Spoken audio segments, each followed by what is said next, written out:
Assalamualaikum warahmatullahi wabarakatuh. Masih dengan gua Vidi di Nyeritain Horor. Nah, pada kesempatan kali ini aku mau nyeritain horor dari pendaki Gunung Lawu via jalur cetol. Kisah ini dialami oleh David dan Wanto. Jadi, pendakian di jalur cetol ini selalu punya banyak cerita. Bagi David dan Wanto, itu dimulai dari kabut yang terlalu tebal, suara langkah yang tidak pernah terlihat pemiliknya, hingga sosok misterius yang muncul di antara pepohonan. Apa yang awalnya seperti petualangan biasa berubah menjadi perjalanan melintasi dunia yang tidak sepenuhnya milik manusia. Beranikah mereka melanjutkan langkah? Atau Gunung Lawu menyimpan takdir lain untuk mereka?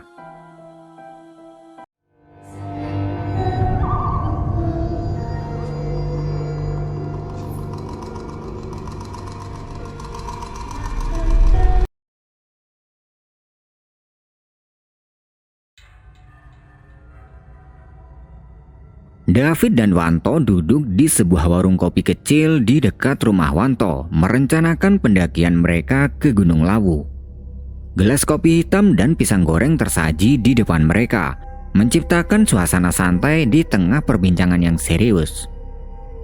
Jadi, lo yakin mau lewat jalur Ceto? Tanya Wanto sambil mengaduk kopinya. Itu jalur lumayan berat, apalagi kita udah lama nggak daki. David tersenyum kecil. Justru itu serunya. Lagi pula, kapan lagi kita bisa nostalgia kayak dulu? Gue pengen lihat sunrise di puncak Lawu. Wanto mengangguk pelan, meski rasa ragu masih menyelimutinya. Dia tahu, jalur Ceto terkenal cukup menantang dan cerita-cerita misteri yang melingkupinya sering membuat pendaki berpikir dua kali. Namun, dia tidak ingin mengecewakan David, sahabat lamanya yang baru pulang setelah bertahun-tahun merantau ke Kalimantan.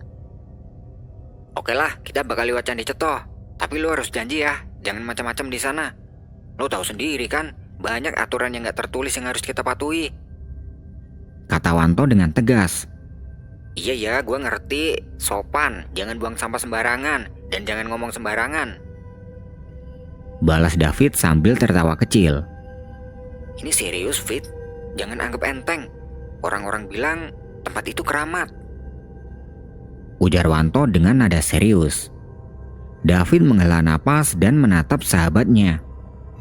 Iya, gue ngerti, Wan. Gue gak akan macem-macem. Kita kan cuma mau nikmatin alam. Udah itu aja.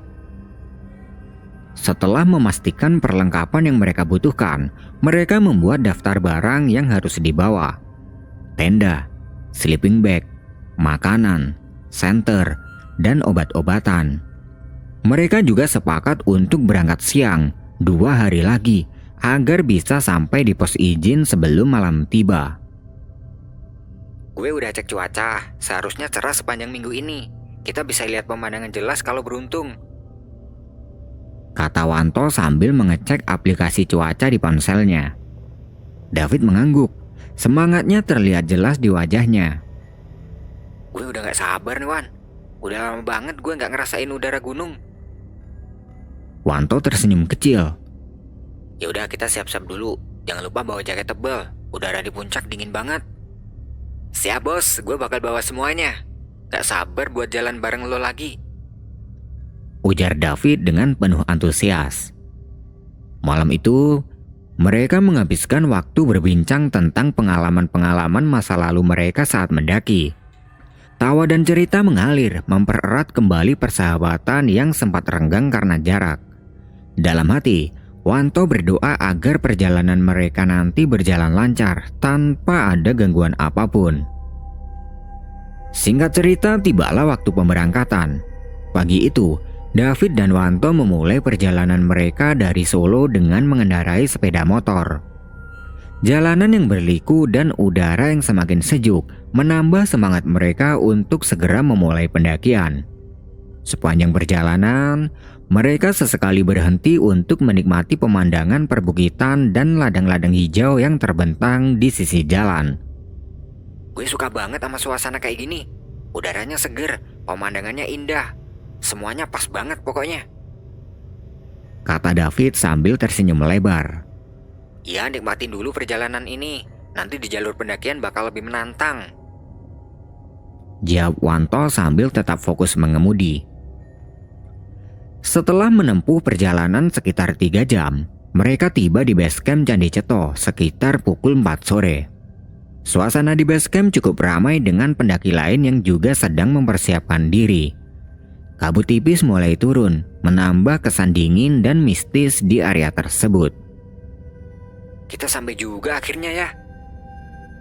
Ujar Wanto sambil merenggangkan tubuh setelah turun dari motor. Gimana? Mau langsung naik atau istirahat dulu di sini?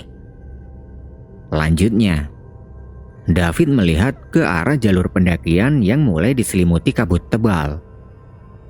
Kayaknya kita mending bermalam di sini aja deh. Gue nggak mau ambil resiko. Kita kan belum pernah naik lewat sini. Iya, gue setuju. Lagi pula perjalanan tadi juga cukup capek. Kita bisa mulai pagi-pagi aja besok. Kata Wanto sambil mengangguk. Mereka segera mendirikan tenda di area yang disediakan untuk para pendaki. Suasana di base camp terasa hangat meski udara dingin mulai menusuk. Beberapa pendaki lain terlihat mengobrol sambil memasak di dekat tenda mereka. Gak nyangka gue bakal tidur di tenda lagi. Udah lama banget rasanya. Ujar David sambil tersenyum kecil. Iya, nikmatin aja. Besok kita bakal butuh banyak tenaga. Jawab Wanto sambil memeriksa perlengkapan mereka untuk memastikan semuanya siap. Malam itu, mereka berdua duduk di depan tenda sambil menikmati mie instan hangat. Langit yang gelap dihiasi bintang-bintang menciptakan suasana damai di tengah udara dingin pegunungan. Meski lelah, mereka merasa puas dan bersyukur bisa kembali mendaki bersama. Namun, di tengah keheningan malam, David merasa ada sesuatu yang aneh. Suara angin yang berhembus terasa terlalu pelan, dan sesekali terdengar suara samar seperti langkah kaki dari arah hutan. Wan, lu dengar sesuatu nggak? Tanya David dengan pelan. Wanto menggeleng, tapi raut wajahnya berubah serius. Udah, nggak usah dipikirin. Kita istirahat aja. Besok perjalanan masih panjang. David mengangguk, meski rasa penasaran dan sedikit was-was mulai menyelimuti pikirannya. Dalam hati, dia berharap semua berjalan lancar seperti yang mereka rencanakan. Keesokan harinya mereka bangun pagi-pagi buta. Suara alam yang sunyi namun menenangkan menjadi alarm bagi mereka berdua. Setelah sarapan sederhana dan membereskan tenda, David dan Wanto menuju ke pos penjaga untuk meminta izin melaporkan rencana pendakian mereka. Selamat pagi, Pak. Sapa Wanto dengan sopan. Pagi, mau naik ke puncak? Tanya petugas pos sambil mencatat. Iya, Pak. Jawab Wanto. Petugas itu menatap mereka sejenak, lalu berkata, Hati-hati di jalur ini ya. Ikuti aturan. Jangan lupa bawa turun sampah. Dan jangan memisahkan diri dari rombongan. Setelah memastikan izin sudah tercatat, mereka langsung mulai pendakian.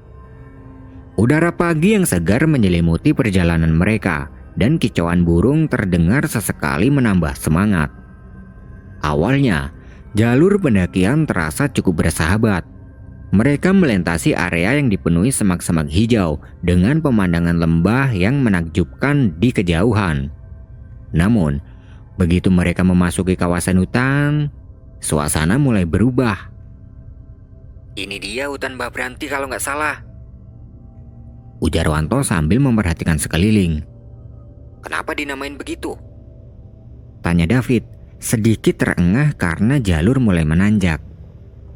Katanya dulu ada seorang kakek yang sering tinggal di sini untuk bertapa. Orang-orang percaya tempat ini keramat. Tapi katanya sih, jelas Wanto dengan nada rendah. David hanya mengangguk, meskipun dia merasa bulu kuduknya sedikit meremang. Di pos 2, mereka berhenti untuk beristirahat sejenak. Pos ini hanya berupa tanah datar dan dikelilingi pohon-pohon besar, dengan sebuah gubuk dan papan kecil bertuliskan Mbah Branti. aneh juga ya. sepi banget di sini. Padahal tadi di base camp rame banget. Gumam David sambil menyeruput air dari botolnya. Wanto mengangkat bahu. Kita mungkin lebih cepat dari rombongan lain. Atau mereka memang istirahat lebih lama di pos awal. Meski mencoba tetap tenang, mereka berdua mulai merasakan suasana yang berbeda. Sunyi, bahkan angin pun terasa berhenti. Saat mereka istirahat di pos 2, keheningan hutan terasa semakin menyelimuti. Angin yang tadi sempat berhembus kini seakan senyap, dan hanya suara dedaunan bergesekan pelan yang terdengar. Wan, Kata David tiba-tiba, suaranya pelan namun tegas. kenapa? Tanya Wanto sambil mengunyah makanan ringannya. David memandang ke arah hutan lebat di belakang mereka. Matanya menyipit, seolah mencoba memastikan sesuatu. Gue ngerasa ada yang ngeliatin kita dari tadi. Katanya sambil menunjuk samar ke arah kumpulan pohon besar. Wanto mengerutkan dahi. Dia ikut menoleh, namun tidak melihat apa-apa selain bayangan pepohonan. Mungkin perasaan lo aja. Ini tempat kan sunyi. Wajar lah kalau pikiran kita mulai aneh-aneh. Ujarnya mencoba menenangkan. David tersenyum kecil, tapi senyum itu tidak menyembunyikan kecemasannya. Lo tahu sendiri, Wan. Gue kadang suka peka sama hal yang kayak gini. Tapi santai aja. Gue gak ngerasa mereka ganggu kok. Tambahnya sambil menghela napas panjang. Wanto hanya mengangguk pelan, berusaha tidak memikirkan ucapan David. Namun, dalam hatinya dia tidak bisa sepenuhnya mengabaikan perasaan itu. Sejak mereka tiba di pos ini, suasananya memang terasa berbeda, terlalu sunyi, bahkan untuk ukuran hutan. Mereka melanjutkan perjalanan ke pos 3 dan tidak ada kendala hingga sampai di sana. Di pos 3 mereka memutuskan untuk beristirahat dan makan siang. Sambil membuka bekal yang mereka bawa, David dan Wanto menikmati suasana hutan yang mulai terasa lebih cerah dibanding pos sebelumnya. Pemandangan di sini lumayan ya. Gak terlalu suram kayak tadi. Kata David sambil mengunyah rotinya. Wanto mengangguk. Iya, gue juga ngerasa lebih nyaman di sini. Setelah makan kita langsung jalan aja ya biar gak kemalaman. Iya setuju, semakin cepat semakin selesai. Semakin tenang juga perasaan gue. Balas David. Setelah menghabiskan makan siang, mereka membereskan sampah dan memastikan tidak meninggalkan apapun di belakang. Perjalanan pun dilanjutkan dengan langkah yang lebih ringan, menyongsong jalur berikutnya yang mereka tahu akan semakin menantang. Perjalanan menuju ke pos 4 mulai terasa lebih berat. Jalur yang mereka lalui kini lebih curam dengan tanah yang licin. David berjalan di depan, sementara Wanto mengikuti dari belakang. Namun, setelah beberapa saat, David tiba-tiba berhenti dan menghela napas panjang. Dia memegang pundaknya sambil menggerakkan bahu, seolah-olah sedang mencoba meredakan rasa yang tidak nyaman. Lo kenapa, Fit? Tanya Wanto, menyadari sahabatnya terlihat sedikit kesulitan. David menggeleng pelan. Gak apa-apa, pundak gue tiba-tiba terasa berat banget. Padahal tas gue gak seberat itu. Mungkin lo capek, kita udah jalan cukup jauh soalnya. Ditambah, jalur ini emang berat. Jawab Wanto sambil menepuk pundak David untuk menyemangatinya. Iya, mungkin cuman itu. Gue gak ngerasa aneh kok. Balas David sambil mencoba tersenyum. Namun, di dalam hatinya, dia merasa ada sesuatu yang berbeda. Beban yang ada di pundaknya itu terasa bukan seperti sekadar kelelahan, melainkan seperti ada sesuatu yang tidak kasat mata menumpang di sana. Mereka melanjutkan perjalanan dengan langkah yang lebih lambat. Meskipun rasa tidak nyaman di pundak David belum hilang sepenuhnya, dia memilih untuk tidak memikirkannya terlalu jauh. Selama tidak ada hal yang mengganggu secara nyata, dia yakin semuanya akan baik-baik saja. Setelah perjalanan yang cukup melelahkan, mereka akhirnya tiba di pos 4. tempat ini terasa lebih lapang dibanding pos sebelumnya, dengan pemandangan yang sedikit terbuka ke arah lembah. Kabut tipis menyelimuti suasana, menambah kesan mistis namun menenangkan. Akhirnya sampai juga. Istirahat dulu lah, Fit. Gue bakal cari tempat duduk yang nyaman. Kata Wanto sambil menurunkan tasnya. David mengangguk tanpa banyak bicara. Dia hanya duduk di atas sebuah batu besar. Matanya terus mengamati sekeliling dengan ekspresi yang sulit dibaca. Ada sesuatu di wajahnya yang membuat Wanto merasa tidak beres. Lo kenapa, Fit? Kok diem aja? Tanya Wanto sambil membuka botol minumannya. Gak apa-apa. Jawab David dengan singkat. Namun matanya tidak berhenti menatap ke arah pohon-pohon tinggi yang berjajar di sekitaran pos. Wanto memiringkan kepala, mencoba melihat apa yang sedang diamati oleh David. Tapi baginya tidak ada yang aneh di sana, hanya pepohonan yang bergerak pelan diterpa angin. Lo ngeliat sesuatu? Tanya Wanto. David tersenyum kecil, tapi senyumnya terlihat dipaksakan. Udah, gak usah dipikirin. Gue cuma lagi nikmatin suasana aja. Meski jawaban David terdengar biasa, Wanto merasa ada sesuatu yang sedang disembunyikan. Namun, dia memilih untuk tidak mendesaknya. Dia tahu, jika David merasa ada sesuatu yang perlu dibicarakan, dia pasti akan mengatakannya sendiri. Mereka melanjutkan istirahat mereka dalam keheningan. Namun, di dalam pikirannya, David terus mencoba memahami apa yang baru saja dia lihat. Sosok bayangan samar di antara pepohonan yang hanya muncul sekejap namun membuat hatinya berdegup kencang. Setelah istirahat yang cukup, mereka melanjutkan perjalanan menuju ke pos 5. Jalur kali ini semakin menantang dengan tanjakan yang lebih curam dan akar-akar pohon yang menjalar di sepanjang jalan setapak. Suasana hutan pun kembali terasa sunyi, hanya diiringi suara langkah kaki mereka berdua. Wanto berjalan di depan, mencoba menjaga ritme yang stabil agar tidak terlalu menguras tenaga. Namun, di tengah perjalanan, dia tiba-tiba merasakan sesuatu yang aneh.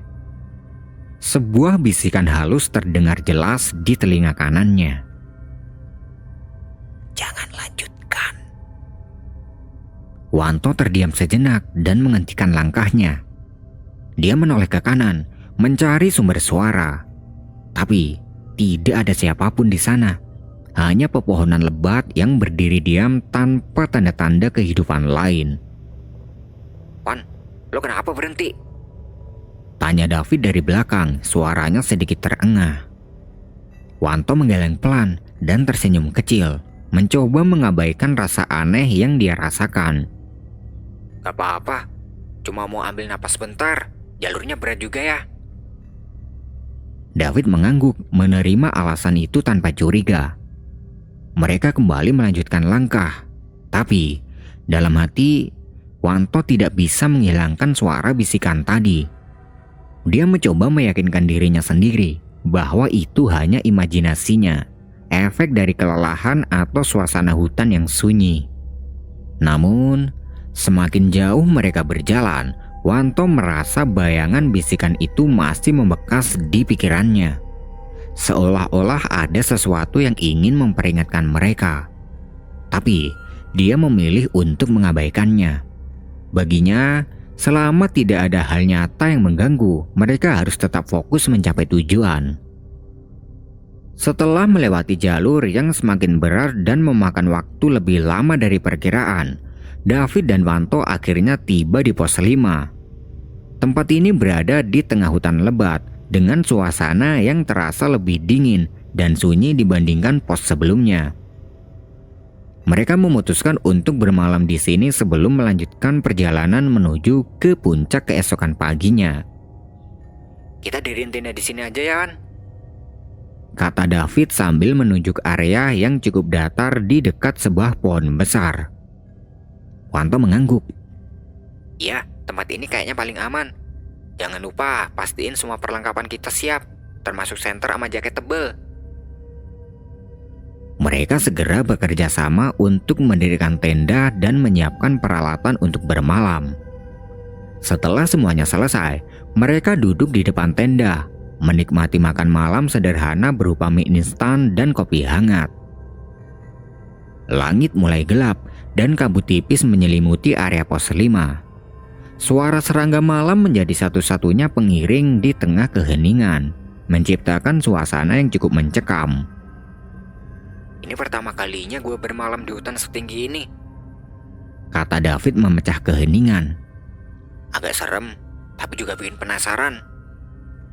Lanjutnya, Wanto tertawa kecil. Ya, nikmatin aja. Selama kita nggak macem-macem, semuanya bakal baik-baik aja. Namun, seiring malam semakin larut, suasana di sekitar pos 5 mulai berubah.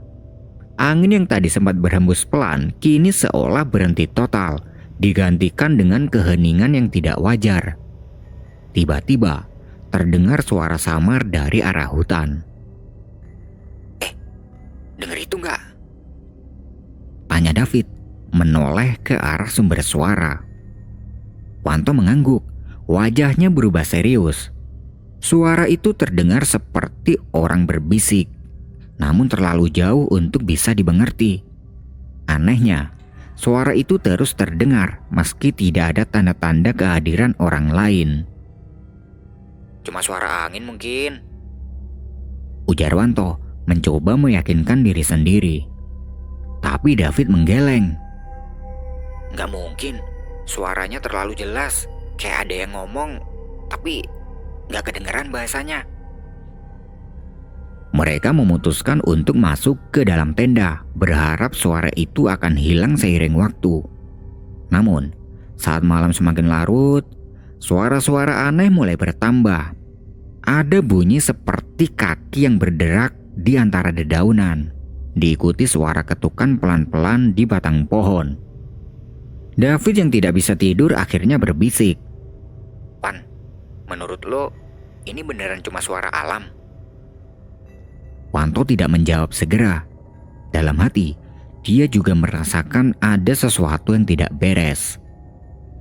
Kita nggak usah mikirin itu, fokus ke perjalanan aja besok. Jawabnya. Meski berusaha untuk tidur, suara-suara itu terus mengganggu hingga menjelang pagi, tapi mereka tidak memperdulikannya. Pagi itu, alarm dari ponsel Wanto berbunyi pukul 5 pagi. Udara dingin masih menyelimuti pos 5. Namun, mereka tahu perjalanan ke puncak harus segera dimulai. Tenda mereka biarkan berada di pos 5 dan hanya membawa perlengkapan yang dibutuhkan saja. Mereka mulai melangkah dengan penuh semangat. Jadi ini jalur yang bakal lewat Pasar Dieng ya? Tanya David, mengingat cerita yang pernah dia dengar dari pendaki lain. Wanto mengangguk sambil mengikat tali ranselnya. Iya, orang-orang bilang tempat itu angker. Tapi yang penting kita jalan aja seperti biasa, gak usah mikir aneh-aneh. David mengangguk, meskipun cerita-cerita misteri tentang Pasar Dieng terus terngiang di benaknya. Jalur menuju area itu memang terasa berbeda. Pepohonan tampak lebih besar dan menjulang tinggi, dengan akar-akar yang menjalar di sepanjang jalan setapak. Kabut pagi yang tipis menambah suasana mistis. Sesampainya di Pasar Dieng, suasana seolah berubah. Area itu berupa tanah bebatuan menanjak yang dikelilingi oleh pohon-pohon kecil. Tidak ada tanda-tanda pasar seperti namanya, hanya kumpulan batu kecil yang tersebar tidak beraturan. Namun, ada kesan ganjil yang sulit dijelaskan. Ini dia Pasar Dieng. Gumam Wanto sambil berhenti sejenak. Kenapa bisa disebut pasar? Ini kan gak ada apa-apa. Tanya David. Wanto tersenyum tipis. Katanya, ini pasar gaib. Kalau beruntung, pendaki bisa mendengar suara orang berjualan di sini. Tapi gue sih belum pernah ngalamin. David hanya mengangguk. Mereka melanjutkan langkah melewati area itu. Namun, tiba-tiba David berhenti mendadak. Wan, lu lihat itu? bisik David sambil menunjuk ke arah kanan. Wanto menoleh, namun tidak melihat apapun. Lihat apa? Tanyanya dengan nada bingung. David menghela napas panjang. Tadi ada kakek-kakek jalan bawa tongkat. Tapi jalannya aneh, gak lewat jalur ini. Dia kayak langsung menembus ke hutan. Wanto menatap sahabatnya dengan serius. Lo yakin? Jangan-jangan itu cuma bayangan atau kabut? David menggeleng. Gue yakin banget, Wan. Dia pakai baju putih lusuh. Jalannya pelan tapi gak seperti orang biasa. Wanto menghela nafas. Udah, gak usah terlalu dipikirin. Jangan dibahas juga. Kita fokus jalan aja. Jalur ke Hargodalam tinggal dikit lagi. Meski mencoba mengabaikan apa yang dilihatnya, David merasa ada yang mengawasinya sejak dari pasar Dieng. Dia tidak bisa menghilangkan bayangan kakek-kakek itu dari pikirannya. Namun, dia memilih untuk tidak membahasnya lagi. Perjalanan semakin menanjak, namun keindahan jalur mulai terasa. Pemandangan hutan lebat perlahan berganti dengan padang rumput yang terbuka. Udara semakin dingin, namun semangat mereka tetap tinggi. Akhirnya, setelah perjalanan yang cukup melelahkan, mereka tiba di Hargodalam, salah satu titik penting sebelum ke puncak Gunung Lawu. Area itu terasa lebih sakral dengan bangunan kecil yang berdiri di sana. Beberapa pendaki lain terlihat beristirahat di sekitar area tersebut. Gue gak nyangka, akhirnya sampai juga di Hargodalam, kata David sambil melepas ranselnya. Wanto tersenyum lega. Iya, ini salah satu tempat keramat di Gunung Lawu. Banyak orang datang ke sini buat berdoa. Mereka memutuskan untuk beristirahat sejenak di Hargodalam. Meski kelelahan, mereka merasa puas telah melewati jalur berat dengan selamat. Namun, bagi David bayangan kakek-kakek di pasar Dieng tadi masih menghantui pikirannya, menambah misteri dalam perjalanan mereka. Setelah beristirahat sejenak di Hargodalam, David dan Wanto kembali melanjutkan perjalanan. Udara semakin tipis dan suhu yang dingin menusuk hingga ke tulang. Meski begitu, semangat mereka tetap tinggi, terutama dengan puncak yang sudah semakin dekat. Dikit lagi, Fit. Kita udah hampir sampai, ujar Wanto sambil tersenyum mencoba menyemangati sahabatnya. David mengangguk sambil menarik nafas panjang. Langkah-langkahnya terasa semakin berat, tapi rasa antusias mengalahkan rasa yang menggelayuti tubuhnya. Jalur menuju ke puncak mulai terbuka dengan pemandangan yang memukau di sekeliling mereka. Kabut perlahan-lahan menghilang, memperlihatkan langit biru yang cerah. Gue gak nyangka pemandangannya sebagus ini, kata David. Matanya terpaku pada lanskap pegunungan yang membentang di kejauhan. Iya, ini yang bikin semua capek kita jadi gak kerasa, jawab Wanto sambil melangkah lebih cepat. Perjalanan menuju ke puncak terasa lancar dibanding jalur sebelumnya. Tidak ada halangan berarti dan cuaca pagi itu sangat mendukung. Angin berembus lembut membawa aroma khas pegunungan yang segar. Akhirnya, setelah melewati jalur terakhir yang cukup terjal, mereka tiba di puncak Gunung Lawu. Batu besar yang menjadi penanda puncak berdiri kokoh, dikelilingi oleh hamparan awan putih yang memukau. Wan, kita sampai, Wan, seru David dengan wajah berseri-seri. Wanto tersenyum lebar, menepuk pundak sahabatnya. Iya, Fit, ini yang kita tunggu-tunggu. Mereka berdiri di puncak, menikmati keindahan alam yang sulit diungkapkan dengan kata-kata. Langit terlihat begitu dekat dan matahari yang mulai naik perlahan memancarkan kehangatan di tengah udara dingin. David mengeluarkan kamera dari ranselnya, mengabadikan momen itu dalam beberapa foto. Gak nyesel gue datang ke sini. Semua perjalanan, semua capek terbayar lunas. Wanto hanya mengangguk, matanya terpaku pada cakrawala yang memanjang tanpa batas. Ada rasa damai yang menyelimuti hati mereka berdua, seolah semua kekhawatiran selama perjalanan tadi itu hilang begitu saja.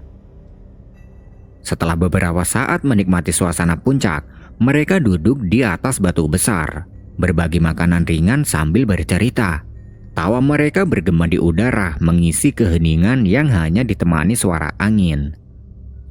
Gua pengen ini jadi awal buat pendakian kita berikutnya, Wan.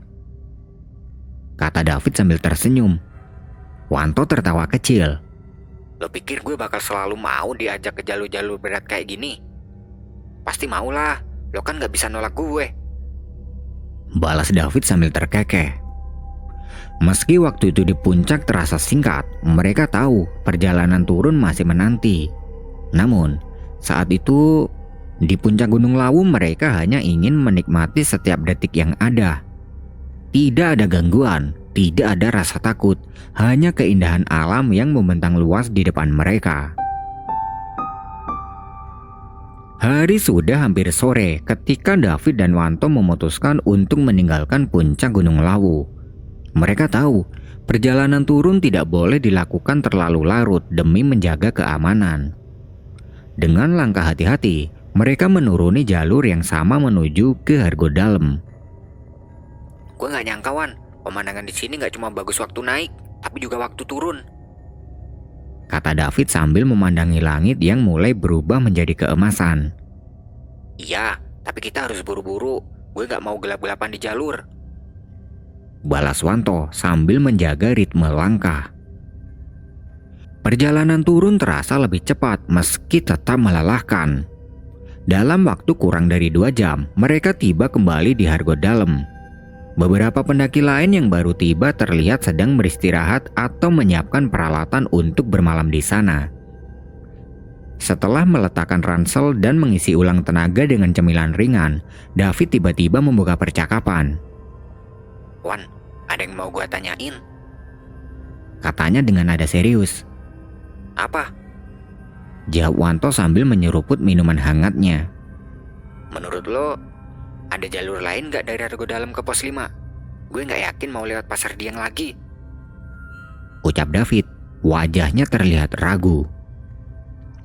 Wanto menatap David sejenak, lalu menghela nafas. Setahu gue, jalurnya cuma itu.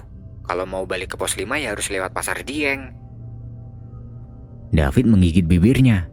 Pikirannya kembali pada kejadian aneh yang dia alami di tempat itu tadi pagi.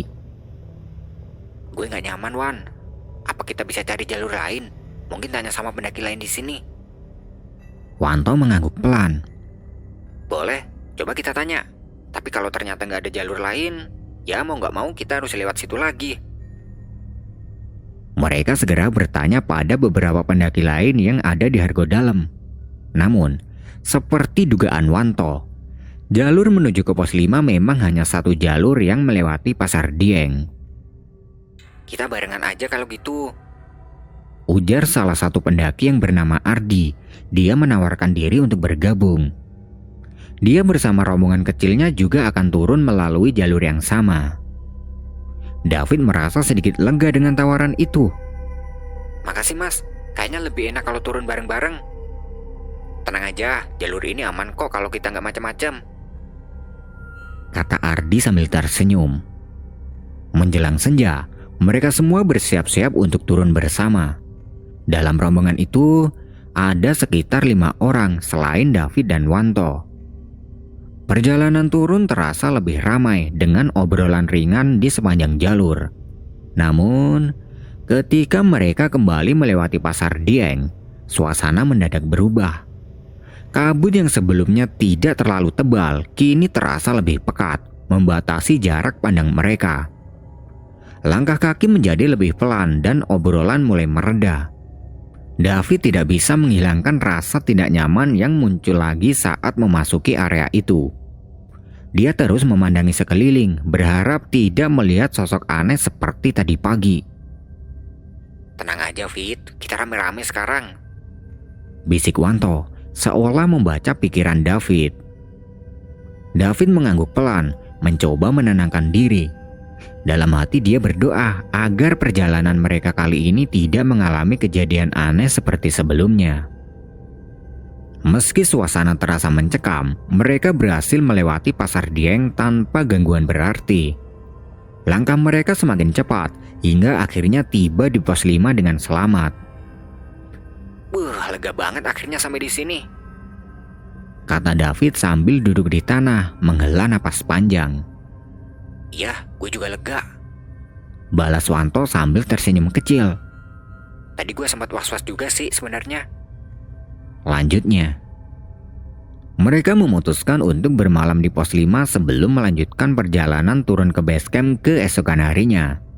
Meski rasa lega sudah mulai muncul, David tahu bahwa pengalaman aneh di Pasar Dieng akan selalu membekas di ingatannya.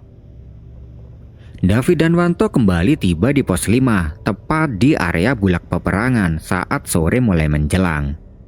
Cahaya matahari yang redup menerangi padang luas dengan semak-semak pendek di sekelilingnya. Angin sore terasa dingin membawa aroma khas pegunungan. Wan, gue rasa kita harus langsung turun. Gue gak nyaman kalau harus bermalam di sini lagi.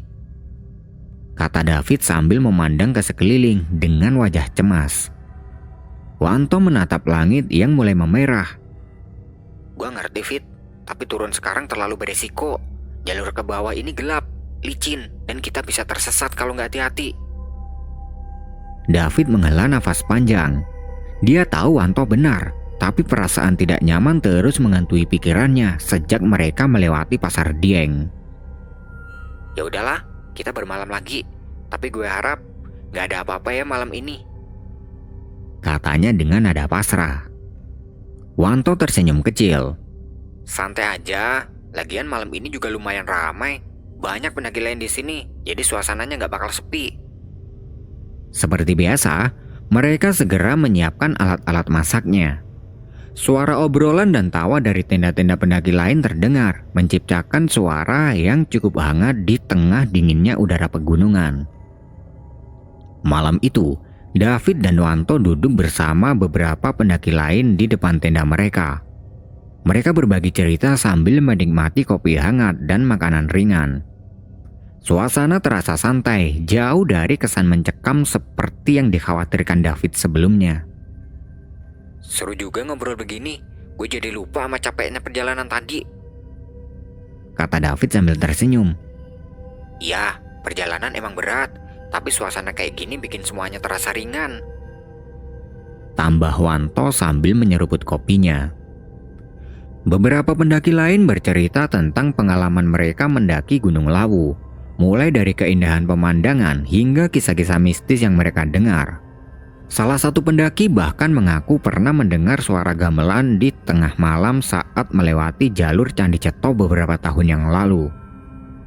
David hanya mendengarkan sambil sesekali tersenyum, meskipun pikirannya masih terusik oleh kejadian di Pasar Dieng. Setelah beberapa lama, rasa lelah mulai menguasainya. Wan, gue ngantuk. Gue masuk dulu ya. Kata David sambil berdiri. Gue masih mau duduk di sini sebentar. Lo duluan aja. Jawab Wanto. David masuk ke dalam tenda, merapikan sleeping bag-nya, lalu berbaring. Suasana obrolan di luar tenda masih terdengar samar-samar, memberikan rasa nyaman di tengah keheningan malam. Namun, sebelum sepenuhnya tidur, David merasa ada sesuatu yang aneh. Malam di bulak peperangan semakin larut. Udara dingin yang menusuk membuat para pendaki yang sebelumnya mengobrol kini mulai masuk ke tenda masing-masing untuk beristirahat. Wanto masih duduk di depan tenda, menghabiskan kopi hangatnya sambil menikmati kesunyian malam. Dia melirik ke dalam tenda dan melihat David sudah terlelap meskipun tampak gelisah. Tubuh David seringkali bergerak kecil dan wajahnya terlihat seperti sedang mimpi buruk. Kayaknya dia kecapean banget. Gumam Wanto dengan pelan. Setelah memastikan api unggun kecil di dekat tenda mulai padam, Wanto memutuskan untuk ikut masuk ke dalam tenda. Namun, setelah beberapa menit berbaring di sebelah David, dia merasa sulit untuk memejamkan mata. Udara yang dingin bercampur dengan perasaan tidak nyaman membuat pikirannya tidak tenang. Kenapa gue gak bisa tidur ya? Bisiknya pada diri sendiri. Dia akhirnya keluar lagi dari tenda, mengambil rokok dari sakunya, dan duduk di depan tenda sambil memandang langit malam.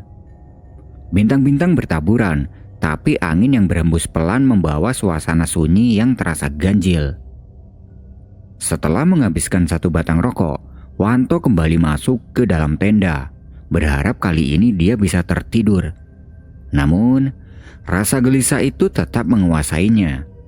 Dia mencoba memejamkan mata, tapi pikirannya justru terus melayang-layang tanpa arah. "Ini kenapa sih?" katanya dengan frustasi. Untuk yang kedua kalinya, Wanto keluar dari tenda.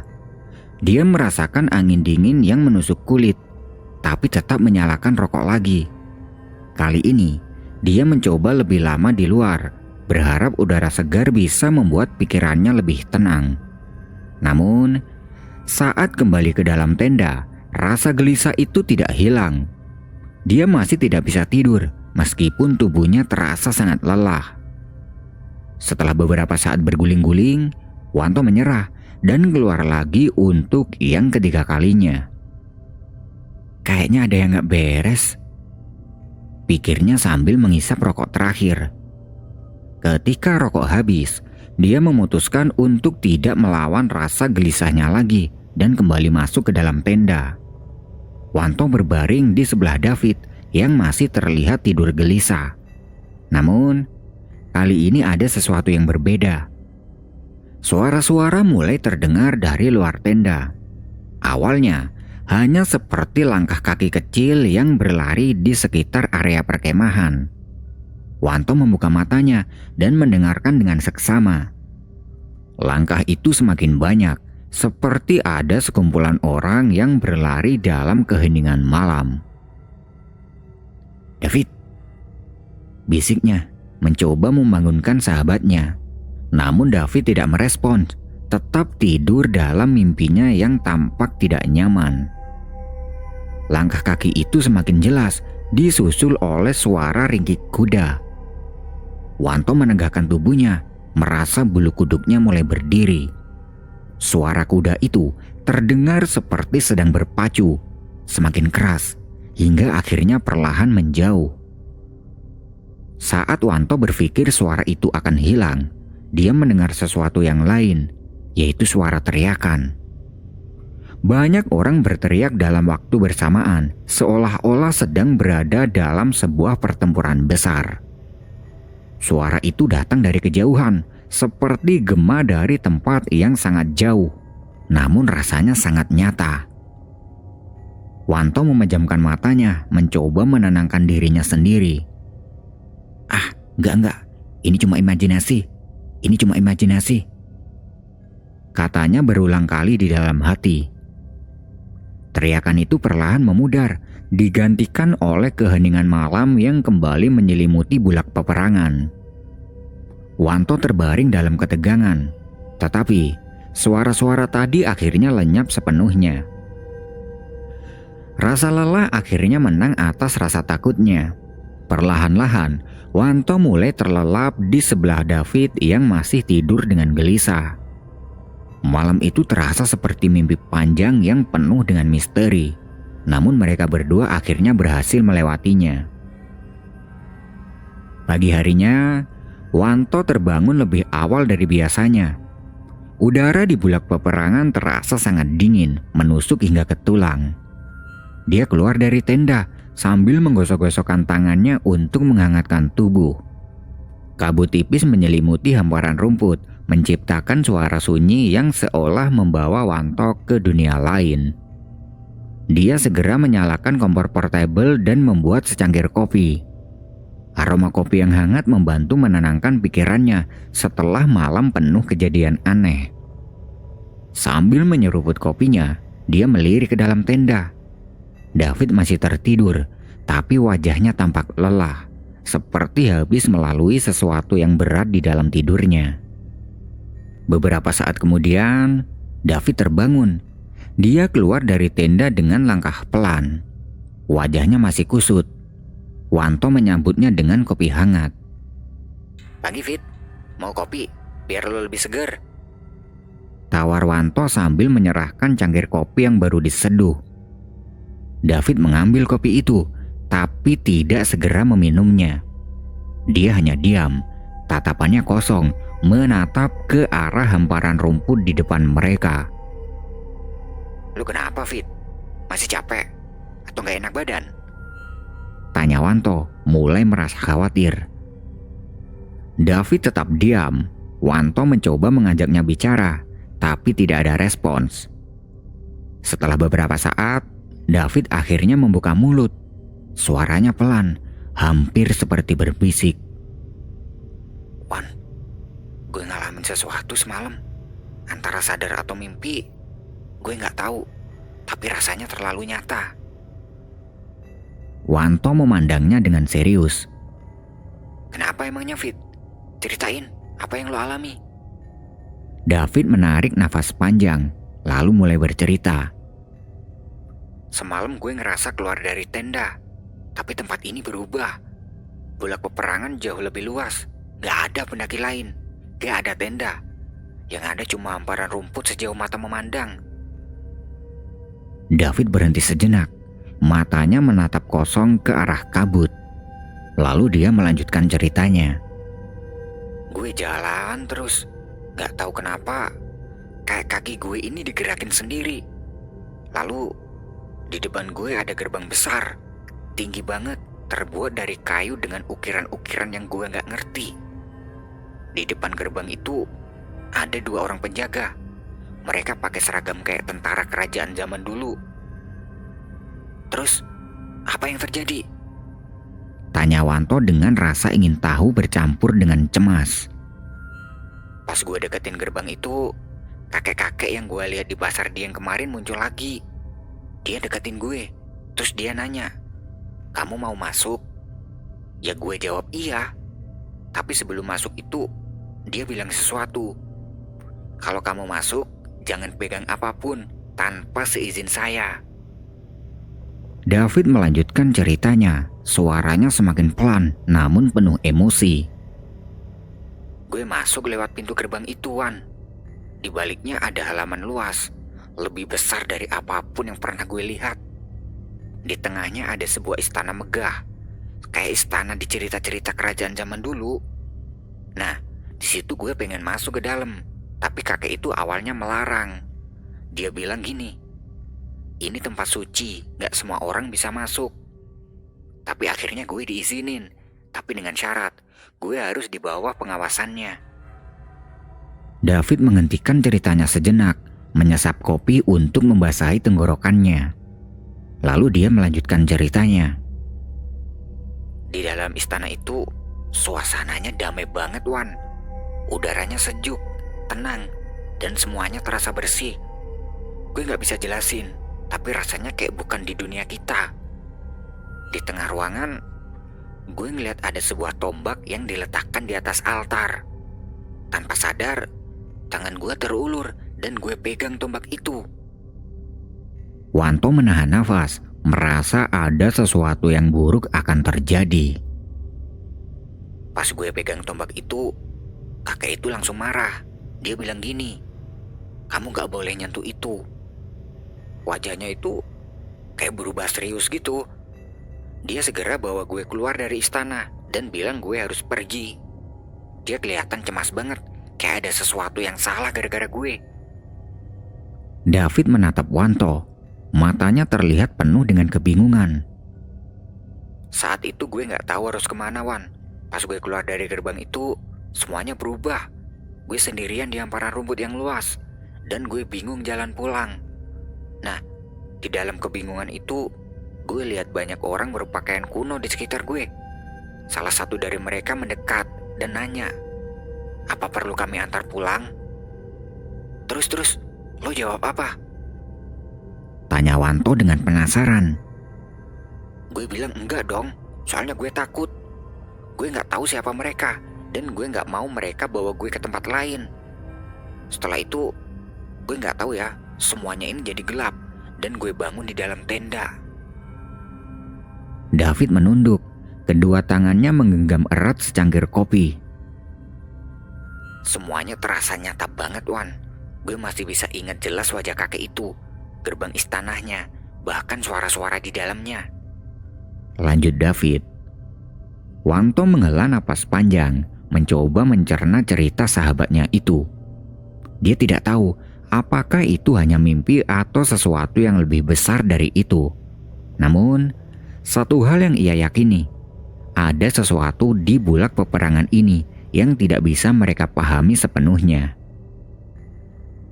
Gue sih nggak tahu ya Fit, apa maksud dari semua itu. Tapi gue yakin lo harus lebih hati-hati.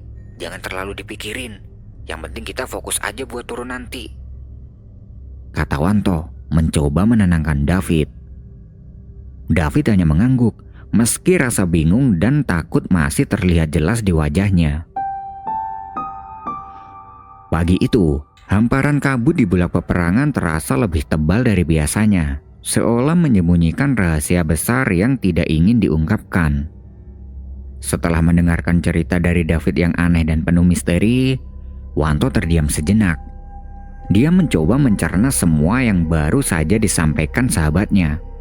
Tapi pikirannya sendiri masih dipenuhi dengan pertanyaan-pertanyaan. Melihat David yang termenung dengan tatapan kosong, Wanto akhirnya berkata, Fit, gue semalam juga ngalamin sesuatu. Gue nggak tahu ya apa ini ada hubungannya sama yang lo alami. Tapi gue rasa lo perlu tahu. David menoleh perlahan, menatap Wanto dengan rasa penasaran bercampur cemas. Semalam pas gue keluar tenda buat ngerokok, gue nggak bisa tidur sama sekali. Gue balik ke dalam tenda, tapi tetap aja gue nggak bisa tidur. Akhirnya gue cuma duduk di dalam, diem di sebelah lo tuh yang lagi tidur gelisah. Dan saat itu, gue mulai dengar ada suara. Kata Wanto, suaranya agak bergetar saat mengingat kejadian semalam. Suara apa emangnya, Wan? Tanya David, matanya mulai menajam. Awalnya tuh kayak suara langkah kaki gitu, kayak ada banyak orang yang lari di luar tenda. Gue pikir sih itu mungkin pendaki lain ya yang lagi lewat. Tapi lama-lama langkahnya itu makin banyak, makin jelas. Kayak ada satu rombongan besar gitu yang lagi lari. Ujar Wanto sambil menelan ludah sebelum melanjutkan. David terdiam memperhatikan dengan seksama. Setelah itu gue dengar ada suara kuda. Beneran Fit, ini suara ringgik kuda dan derap kakinya di tanah. Itu makin jelas dan gue tahu banget gak mungkin ada kuda di sini. Apalagi di tengah malam. Lanjut Wanto. David menghela napas panjang, tubuhnya tampak lebih tegang sekarang. Terus gimana? Tanya David. Derap langkah dan suara kuda itu lama-lama menjauh. Tapi belum selesai Fit. Setelah itu gue dengar suara teriakan. Banyak banget orang yang kayak lagi berperang gitu. Teriakan itu datang dari kejauhan, tapi kedengaran jelas banget. Gue gak tahu harus gimana malam itu. Gue cuma diem sambil doa dalam hati biar semuanya cepat selesai. Kata Wanto sambil mengusap wajahnya seolah ingin menghapus rasa takut yang masih tersisa. David menggigit bibirnya, matanya menerawang jauh. Jadi, lo juga ngalamin sesuatu yang gak masuk akal ya semalam? Gumamnya dengan pelan. Iya Fit, gue rasa ada sesuatu di tempat ini dan kita gak harus ngerti itu apa. Tapi yang jelas, kita nggak bisa lama-lama di sini. Gue rasa kita harus turun. Kata Wanto dengan nada tegas. David mengangguk pelan, meski tubuhnya masih terasa lemas setelah malam yang penuh kejadian aneh. Dia tahu Wanto benar. Mereka tidak bisa mengambil resiko untuk tinggal lebih lama di tempat yang sudah menunjukkan begitu banyak tanda-tanda tidak wajar. Tanpa banyak bicara, mereka segera membereskan tenda dan peralatan. Pagi itu, mereka memutuskan untuk turun lebih awal. Suasana pagi yang dingin di bulak peperangan terasa sunyi meskipun banyak pendaki sedang di sana. Seolah menyembunyikan apa yang sebenarnya terjadi di tempat itu. Kabut tipis yang mengambang di atas hamparan rumput menambah kesan misterius, membuat mereka berdua lebih waspada. Perjalanan turun dari bulak peperangan menuju base camp terasa lebih berat bagi David. Meski fisiknya cukup kuat untuk melangkah, pikirannya terus dihantui bayangan-bayangan yang dia lihat semalam. Wajah-wajah orang berpakaian kuno yang dia temui di antara mimpi dan kenyataan terasa begitu nyata, seolah mengikuti setiap langkahnya. Wan, gue ngerasa kayak ada yang ngikutin kita. Bisik David dengan nada cemas saat mereka berjalan melintasi jalur yang menurun tajam. Wanto menoleh, mencoba melihat ke arah belakang. Namun, yang dia lihat hanyalah kabut tipis yang menyelimuti pepohonan. Gak ada apa-apa, Fit. Jangan mikir aneh-aneh. Kita cuma perlu fokus ke jalan. Jawabnya, meski di dalam hati dia juga merasa ada sesuatu yang ganjil. David mengangguk, mencoba menenangkan dirinya. Tapi setiap kali dia menoleh, dia merasa ada bayangan orang-orang yang berdiri diam di antara pepohonan, memandangnya tanpa suara. Di tengah rasa takut yang semakin menjadi-jadi, David tiba-tiba melihat sosok yang familiar. Tidak jauh di depan, seorang kakek tua dengan tongkat berdiri di tengah jalur. Wan, itu dia. Kata David sambil menunjuk ke depan. Dia siapa? Tanya Wanto dengan bingung karena dia tidak melihat siapapun. Itu kakek yang gue lihat di pasar Dieng. Dia di sana itu, Wan. Dia yang nuntun gue tadi malam. Ujar David dengan nada penuh keyakinan. Wanto memincingkan mata, berusaha mencari sosok yang dimaksud David. Namun, yang dia lihat hanyalah seekor burung jalak yang bertengger di atas dahan pohon di dekat mereka. Burung itu tampak mengawasi mereka, lalu terbang rendah mengikuti jalur pendakian. Lo yakin itu kakek, Fit? Gue cuma ngeliat burung jalak. Kata Wanto, mencoba tetap rasional. David terdiam, memperhatikan burung itu yang terus terbang tidak jauh di depan mereka. Dia merasa burung itu bukan burung biasa. Langkahnya menjadi lebih ringan, seolah ada yang membimbingnya di jalur yang penuh tantangan itu. Perjalanan mereka berlanjut, dan setiap kali mereka menghadapi persimpangan atau jalur yang sulit, burung jalak itu selalu terbang di depan, menunjukkan arah. Sesekali, burung itu berhenti dan berkicau, seakan menunggu mereka untuk menyusulnya. Namun, ada saat-saat di mana burung itu menghilang, dan momen-momen itu, David merasa kehadiran kakek tua kembali terlihat di antara pepohonan. Wujudnya samar, tapi David yakin kakek itu sedang mengawasi mereka, memastikan mereka tetap berada di jalur yang benar. Kakek itu kayaknya benar-benar ngebantu kita, Wan. Ujar David sambil terus melangkah. Wanto hanya mengangguk, meski dia tidak melihat apa yang David lihat. Dia memilih untuk tidak memperdebatkannya. Baginya, selama mereka bisa turun dengan selamat, apapun yang membantu mereka adalah hal yang patut disyukuri. Perjalanan turun terasa lebih lancar daripada yang mereka duga. Rasa takut perlahan mulai berkurang, digantikan oleh rasa lega ketika mereka semakin dekat base camp. Ketika mereka akhirnya melihat area base camp dari kejauhan, burung jalak itu terbang lebih tinggi, lalu menghilang di antara pepohonan. David berhenti sejenak, menatap ke arah burung itu terakhir kali terlihat. "Terima kasih," gumamnya dengan pelan, meski dia tidak yakin apakah burung itu atau kakek tua yang mendengar. Sesampainya di base camp, mereka merasa seperti baru saja melewati pengalaman yang tidak akan pernah bisa mereka lupakan. Wanto duduk di sebuah bangku kayu dan menghela napas panjang. Kita akhirnya sampai ya, Fit. Gue rasa gue bakal inget perjalanan ini seumur hidup. Kata Wanto sambil menatap sahabatnya. David mengangguk, matanya menerawang jauh. Iya, Wan. Gue gak tahu apa yang sebenarnya terjadi di gunung ini. Tapi satu hal yang gue yakin, ada sesuatu di sini yang jauh lebih besar dari kita. Dan gue bersyukur kita bisa selamat. Mereka berdua terdiam, membiarkan pikiran mereka merenungi semua yang telah terjadi.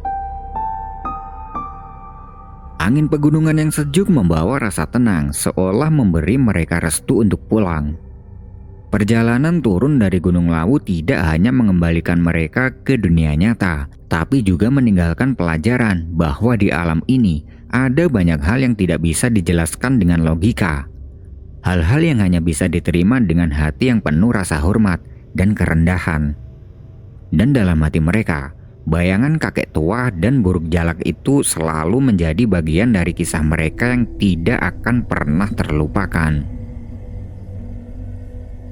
Nah, itu tadi adalah sebuah kisah horor yang bisa aku sajikan ke kalian semua. Buat yang masih stay, aku ucapin terima kasih dan tunggu kisah horor selanjutnya.